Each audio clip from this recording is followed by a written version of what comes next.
Okay, the best and most simple interval workout you can have to burn fat. I'm going to tell you right now about that. I'm going to tell you about the sessions, about the progressions, and about what you need to do in order to get ready for that session so that you don't get injured, get any niggle, any problems. You can do it and shred as much fat as possible.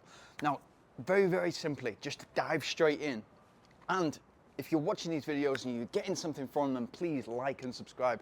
Really helps out the channel. I'm trying to grow this to help as many people get into running and stick into running as possible. Stay in running.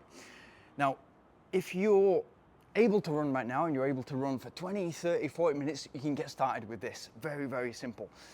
Everybody you've probably talked to and you've probably asked, what is my optimal level? What should I be doing in order to burn as much fat as possible? The generic answer is, and it's super off the shelf and it's super old school, is run at 65% of heart rate, of your maximum heart rate.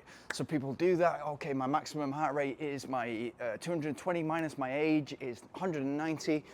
You know, at 65% of that equals, do you really think your body works like that? Doesn't, and it's so old thinking that we need to be there or thereabouts in terms of effort level, but there's ways that you can shred through fat much, much faster.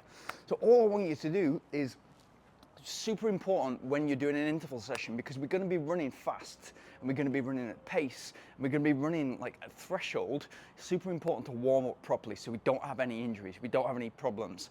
So I want you to just walk for the first 500 meters, which is going to take you about 5 minutes. And I want you to assess your body. Maybe you've done some training sessions before, maybe you were in the gym the day before. How's my body feeling? How are my legs feeling? My Achilles good, my calves good, my hamstrings good, my glutes good. And you're going to be using your glutes and your hamstrings, the big power muscles, to be doing some of this faster running. And then we're going to turn it into an interval session where we're walking in between. So we're elevating the heart rate and then we're bringing the heart rate back down as we're walking, and then we're going again. It's just as simple as this. You're going to walk for 500 meters or 5 minutes. Then you're going to jog as slow as you possibly can. Literally as if you could have your arms down and you're just jogging as slow as you possibly can. You're getting into that rhythm where your toe, ankle, knee, hip, it's all aligned. So you're running in the right way, straight from that warm up. Super important, because that's going to continue through the session, and it's going to be so much more important for the body when you're running faster to get that alignment, keep your arms driving, so that helps that alignment and you're not twisting your torso like this. Everything's moving efficiently. Think smooth, light, fast. Keep that from your warm-up all the way through the session. And then as you start to feel your legs getting a bit, okay, we're fresh, we're loose, then speed up a little bit, do some dynamic stretching once you feel warmed up after about 10 minutes. Do a few strides, about 80-meter strides, so that you think, okay, I'm ready to go fast. So that'll take you about 15 minutes to start that. And then we're going to start the interval session. And all what we're going to do, whether you're on the treadmill or whether you're outside, all you're going to do is run at your pace that you think you could hold for 10 kilometers.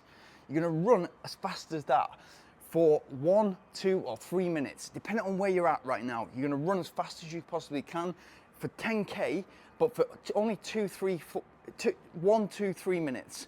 Yeah, that's all you're gonna do. And then when you feel yourself losing control, when you feel yourself out of your heart rate is moving up and it's not sustainable, then I want you to bring that back. And I just want you to go into a walk, bring your heart rate down, deep breaths out through the mouth, in through the nose, bring it back together as quick as you possibly can. But that's going to take you, try to get to 60 seconds and try to keep it at 60 seconds. And the reason I say that is because if you keep that recovery at 60 seconds for your interval sessions, then you'll know, as part of the overall, am I getting fit? You'll know that as your heart rate comes down a lot, as it jumps down 30 or 40 beats, you know that you're getting faster, because you're able to analyze that, especially if you've got a heart rate monitor on and you've got a watch that tells you that your heart rate and is able to track that on Strava or Garmin Connect or whatever. That's a massive factor of fitness. So you're just going to walk for 60 seconds and then you'll feel your heart rate going down. Hopefully it goes down to 120, 130 beats, around about that. And then you go again. So you're not letting yourself fully recover, which means you're burning fat through the entire session as a primary fuel source instead of glycogen. And then you go again. And that might be 1, 2, 3 minutes, but you keep it fun. You keep it, as soon as you feel yourself losing control, go into a walk again, but make sure it's over a minute. So 1, 2, or 3 minutes. And then your starting session might be 10 times a minute with 60 seconds walk in between. With the warm-up and the cool down, maybe the whole session is 45 minutes, and throughout at least 30 minutes of that 45, you're shredding fat at an optimal level. And then the progressions from that can be 1 minute 30 intervals, and then 2 minute intervals, and then 3 minute intervals. But the purpose is running at 10K pace, or a bit faster than 10K pace, so that you feel as if, okay, running, my heart rate is elevating, okay, right, walk, and then bring it back. So what you get when you look at your heart rate data afterwards, you get these waves. And what we're doing throughout those waves is we're taking the average, and throughout the average, you're burning fat at that optimal level, and that means that you're burning fat for the optimum number of minutes throughout that session. And as you get fitter, as you get faster, you're able to push that for longer, and you're able to be out there for longer and therefore shred more fat. Now, what I will say is, and this is the most important part, when you do this during the day, is going to shred fat much more faster if you do it at the right time. And obviously the right time to do that is first thing in the morning. Wake up, glass of water, rehydrate, maybe a bit more. I drink about a litre of water before I go out and do my first run, and then I'll go out, and that will be straight out. So you're not getting hungry, you're getting used to it, your kit's laid out from the night before, there's no excuses, there's no kind of like, what am I doing today? You know what you're doing the night before, you've got your to-do list for work, you've got your first thing in work, you're gonna tick that box of fitness, and you're gonna go out there and you're gonna shred fat. So your body's been fasting for 10, 12, 14 hours overnight, and then you're gonna make it optimally shred fat as a primary fuel source rather than glycogen.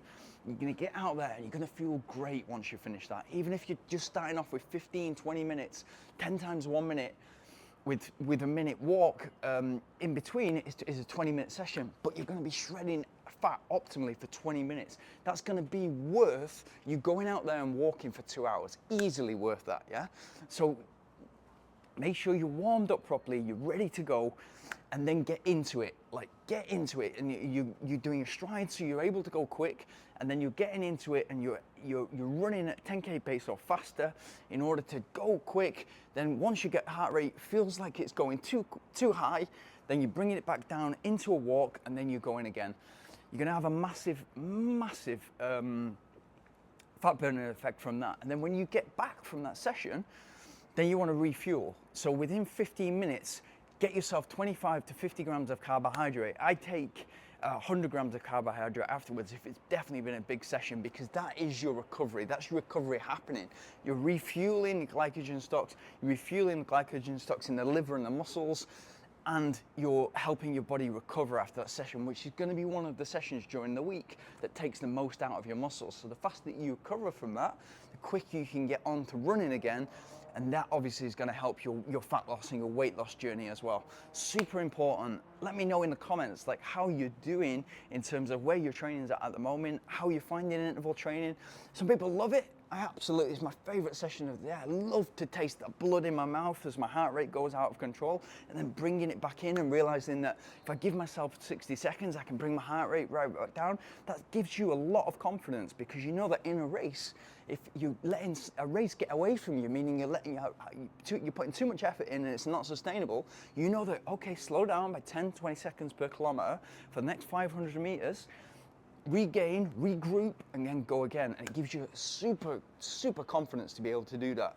So yeah, have a go at those sessions. Let me know in the comments how you're doing in your interval sessions. If you try those interval sessions, how it goes, and if you've got any questions at all, you know I love answering them, and you know that I love my favorite topic is running and getting the better of yourself. So making the best possible version of yourself. Let's get at it.